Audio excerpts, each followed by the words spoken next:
Hello, and welcome to A Perspective on Crime, a podcast that explores contemporary research in criminology. The murder of 3 family members by poisoning in Australia at the table of Erin Patterson is a story that's been covered around the world. At the heart of the 11-week trial and jury deliberation was a meal Patterson prepared, the centrepiece of which was a beef Wellington. Not wishing to downplay the obvious tragedy of the whole saga, one aspect of the trial that struck with me was how the dish was referred to. In the UK, a beef Wellington is a fairly well understood fare. That tender beef fillet wrapped in mushroom duxelle and parma ham, encased in golden flaky puff pastry, is seen as a luxury, as a social status.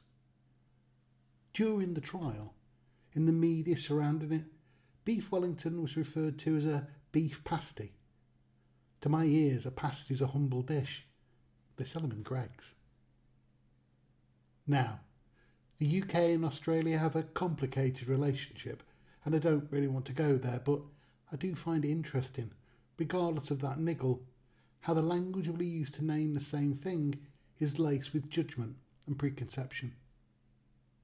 Today, we're delving into a piece of research that examines a similar issue, the words we use to describe crime. The paper is entitled More Than Splitting Hairs, Exploring Trivialisation and Harmful Narrative Distortions in the Synonymous Use of Scam and Fraud. It's authored by Elisabeth Carter, Mark Whittaker and Tim Day, and is published in the journal Crime Media Culture. Fraud is the most commonly experienced crime in the UK, yet we often use a different, more casual word for it: scam. The researchers investigate this, and the paper interestingly states that using the word scam trivialises a serious crime and causes tangible harm to victims and to the entire criminal justice system. The authors argue that the distinction between fraud and scam isn't just academic nitpicking. It's a matter of legal, social and ethical responsibility. The paper cites the Oxford English Dictionary's definition of scam as a trick, a ruse, a swindle, a racket, a very broad definition that covers all sorts of unethical practices that aren't necessarily criminal. That stands in stark contrast to the legal reality in the UK. Under the Fraud Act of 2006 for England and Wales, most of the acts people call scams are, in fact, legally defined as fraud. If there is a deliberate, false representation made with the intent to make a gain or cause a loss, it's a fraud. Carter, Whittaker and Day point to an example from UK financial service providers. Institutions sometimes distinguish between fraud, which they define as crimes against banks, like identity theft, and scams, which they use to describe crimes against their customers, like an authorised push payment or APP fraud. An authorised push payment could be that an individual calls you pretending to be from your bank. They claim your account is under attack, has been compromised, and tell you to transfer the money to a safe account. Because you authorised the transfer, it's an authorised push payment, an APP. As the researchers critically evaluate, this distinction is legally inaccurate and subtly shifts the blame onto the customers. And that's the critical point, because it has direct financial consequences. The misclassification can lead to the wrongful denial of victims' statutory rights to reimbursement for the APP fraud losses. The media plays a huge role too in shaping these perceptions. The UK media often reports on these crimes using a whole range of colloquial terms: cons, swindles, tricks. The authors reference media effects theory to explain the impact of this. In simple terms, media effect theory tells us that if exposed to a certain behaviours or ideas, as individuals we adopt them ourselves. Developed by Canadian-American social psychologist Albert Bandura, his original observations were made during an experiment he called the Bobo doll experiment. Preschool-aged children were individually brought into a room and shown an adult interacting with an inflatable clown doll called Bobo doll. In one iteration, the adult behaved aggressively, hitting the doll, kicking it, throwing it, and using hostile phrases such as pow and sock him. In another iteration, the adult behaved calmly and ignored the doll. A control group of children didn't observe any adult model. After this observation phase, each child was taken to another room filled with attractive toys. To create malfrustration, the experimenter soon told the children that these toys were reserved for others. The child was then moved to the third room, containing various toys, including Bobo doll. Researchers observed the children's behaviour through a one-way mirror. The results were striking. Children who had watched the aggressive model were significantly more likely to imitate aggressive actions towards the Bobo doll. They often reproduced the same physical behaviours and even repeated the aggressive phrases they'd heard. Children who saw the non-aggressive model showed much less aggression overall. That was Bandura's original work. Since then, it's been developed and expanded into media theory. In the example of the nomenclature of financial crimes, the paper says that the media narratives can reassure audiences that they're far too intelligent or vigilant to become victims, which only reinforces harmful stereotypes about those who are. The authors cite a story headline with a phrase like, "Criminals targeted an exploited victim in coercive emotional fraud," and how it would get a very different public reaction to one that says a person gave their life savings to someone they'd never met following a whirlwind romance. Presentations like this are, they say, compounded by the glamorisation of fraudsters in popular culture. For instance, the paper contrasts one BBC show, Hustle, a fictional drama, where a suave and sophisticated Robert Vaughan and the handsome and erudite Adrian Lester are portrayed in their words as likeable, alluring and clever, with the real Hustle, another BBC show, non-fiction, where the criminal acts are carried out on individuals for entertainment. The distinction is powerful. It shows a slide from fictional glamorisation to the real-world trivialisation of serious crime. This consistent mislabelling and trivialisation isn't just a matter of semantics, though. The researchers show it has profound and real-world consequences for everyone in the ecosystem of fraud.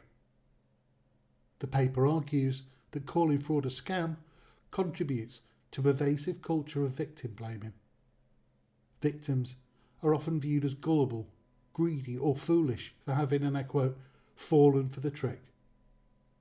This creates a deep sense of shame, which the research identifies as a major barrier to reporting. Only 13% of UK victims report fraud. It may be an entomological detail, but the paper notes that the word scam may originate from scum, a word defined as a buffoon, or a word used to mock and jeer. This sense of mockery is tragically real, though. The authors cite the example of a 53-year-old Frenchwoman defrauded by a fake Brad Pitt. After her story became public, she was relentlessly mocked online and ultimately, tragically, attempted suicide. This toxic culture isn't limited to the public either. The paper points to a 2019 undercover investigation at the UK agency Action Fraud and their call centre.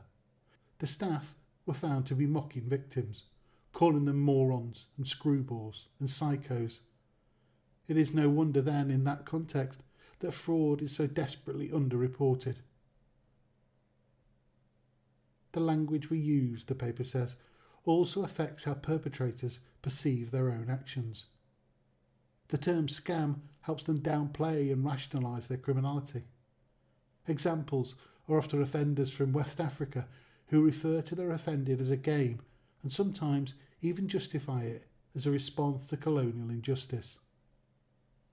All of this highlights that for offenders, the term scam is, in the words of the piece of research, associated with intellectual superiority and an activity to be admired and glamorised.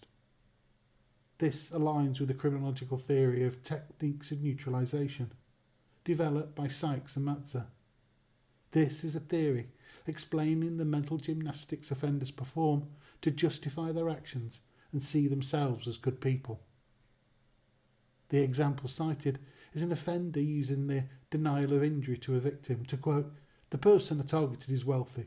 They won't even miss the money." This thinking, the paper says, helps neutralise any feelings of guilt. It is ambiguity that creates serious issues for the criminal justice system, the authors say, drawing a parallel with the historical definitional difficulties of crimes like stalking and white-collar crime, where the lack of clear terminology impacts the response from the police and the authorities. The research identifies that police sometimes use scripts and mental shortcuts to dismiss fraud incidents, especially doorstep crime, calling them civil disputes where the victim has consented. This, they say, results in a failure to even record a crime. As Carter, Whittaker and Day put it, victims experience these crimes against a backdrop of police lacking in training and knowledge of fraud.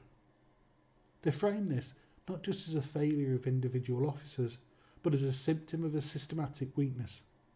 The paper posits that if our terminology fails to reflect the seriousness of the offences, it could even lead to a lighter sentence in court. Fortunately, the authors point towards a path for change. One of the most complex phenomena they analyse is what's described as scam baiting.